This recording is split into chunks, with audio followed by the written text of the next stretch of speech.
Oh, that feels good. I swear at Alpha Brain like I'm an intelligent Scarface. Peak alpha flow state, bro. Look into it. Hey, so I don't really have any business saying this, but you're a smart guy, I see that. But I don't really understand your motivation or your presentation. If you look at these people getting traffic, including CSJ, they're polished. They look like they know what they're talking about, so people watch them.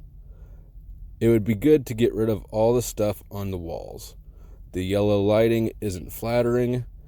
You want daylight or a pink filter if possible. Remember that blue equals trust, blue-green equals serenity. Paint the walls, try wearing a regular shirt sometimes, and blah, blah, blah, blah, blah, bashing some of my guests.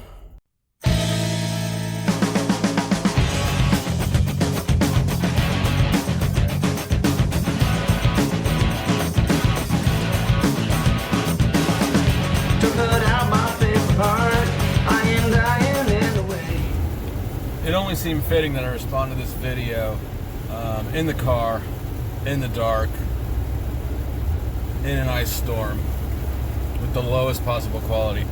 So this email, I was about to respond to it, and then I realized it gives me a good springboard to sort of introduce and explain myself, because I've gotten some variation of this question over and over and over and over again since flow state became a thing.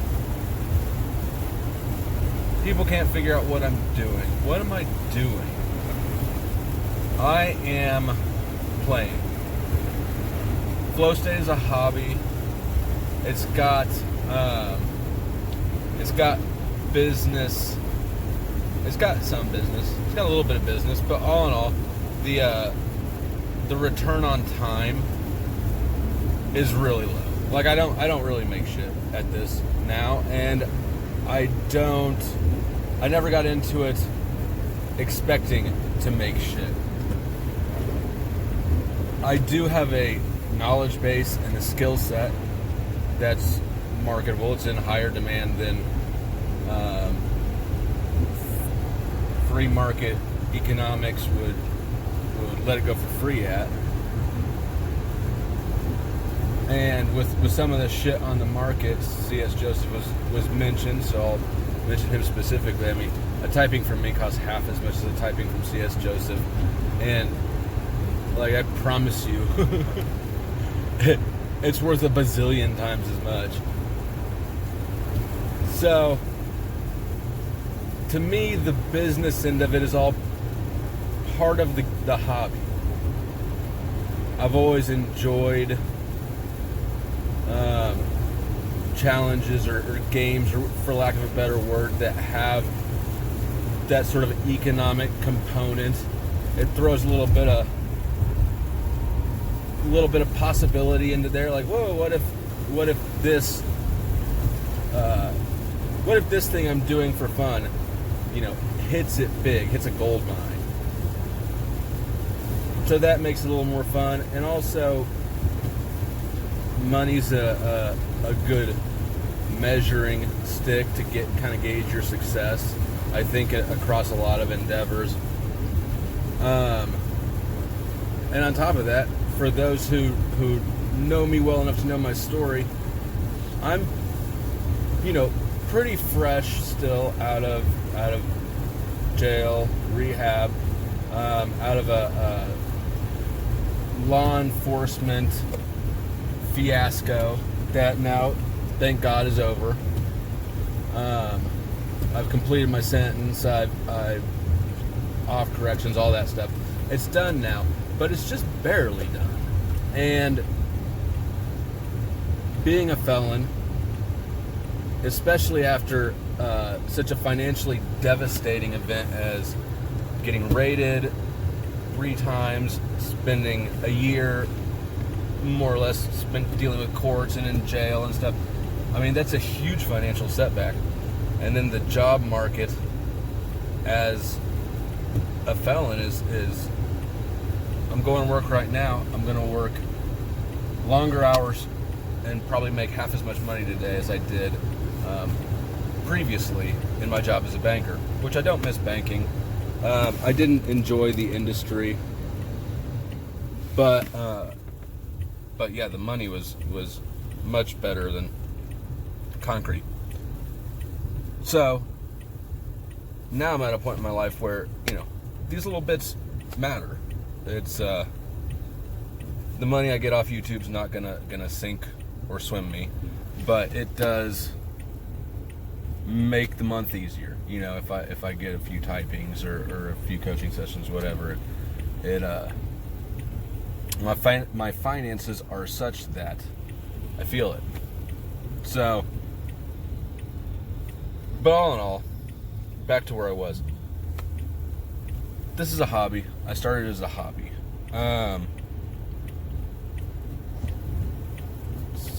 Several years ago, before my legal incidents, I spent a lot of time on talking with famous people. For those of you some of you remember that, and a lot of you are like, what the fuck is he talking about? But that experience sort of created for me a small, it was a social sphere, really. And as I get older and no wiser, but certainly a bit mellower,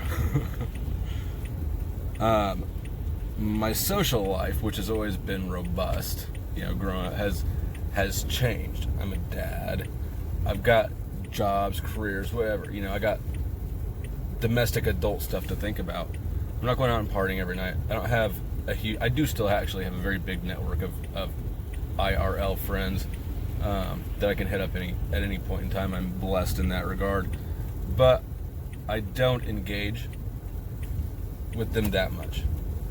And so this sort of typology community social system has given me sort of a day-to-day, it's filled a social void that my adulting lifestyle has opened. That, and it also, at its best, or at what it should be, it is an intellectual pursuit. And I like having intellectual discussions, because I work in, like I said, I work in concrete. There's not many people talking about cognitive functions or just really much more besides concrete day to day. So I like having sort of that area in my life.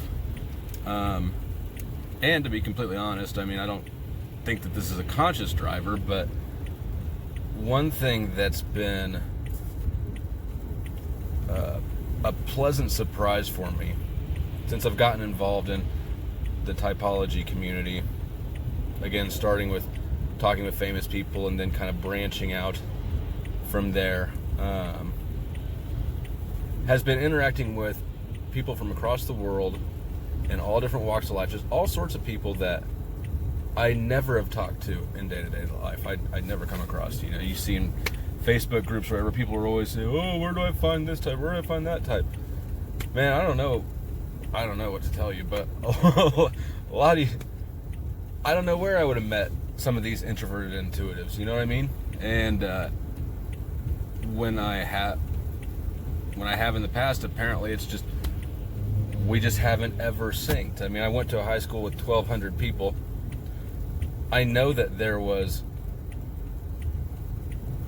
a more diverse group of people in that high school. And shit, I went to college with fucking 35, 40,000. So, I've been around more diverse people. It's just, people stick to their own. It's human nature. And so this has kind of put me in a place where I interact with a lot, like I said, a lot of people from across the world, very diverse lives, views, perspectives. It's really been interesting and an eye-opener. So bit of community, a bit of play, a bit of economic potential. I mean, there's not really any one single driver, but somehow each, it's got enough facets to it that it's a good outlet for some of my extra energy, a good direction for some of my social needs. It's just a good fit for my lifestyle right now, and it provides value that is intrinsic. That's it. I do also enjoy making videos, like the what it's like being an extroverted sensing Dom. Making that video was fun as hell. That's probably my favorite video. The C.S. Joescph one was the sperm one. That was fun. So this is not a first and foremost business endeavor. I've always known about the potential. I've never focused on that component. It may seem like I am more now. I am more now. But I'm not committed to it. I'm not determined that this business manifests itself. I'm just sort of putting it out there more. If it does, great. If it doesn't, still worthwhile for me. But one thing I will not do is I'm not going to compromise myself. I'm not going to pretend to be something I'm not. I'm not going to sell some bullshit. I'm not going to C.S. Joescph around and whore myself out. Look, I know that I've got knowledge that's useful. I know that it's not going to be for everyone. I don't want to fucking talk to everyone. But I trust and believe that the people that I do want to talk to and who want to talk to me will be able to see its utility through the posters, through the shit quality, through it all. I'm not trying to convince anyone to be here. I'm not trying to sell them on me. Trust me, if I can sell. I know how to sell shit. Right now, I'm playing. I'm inviting. I've got these products and services.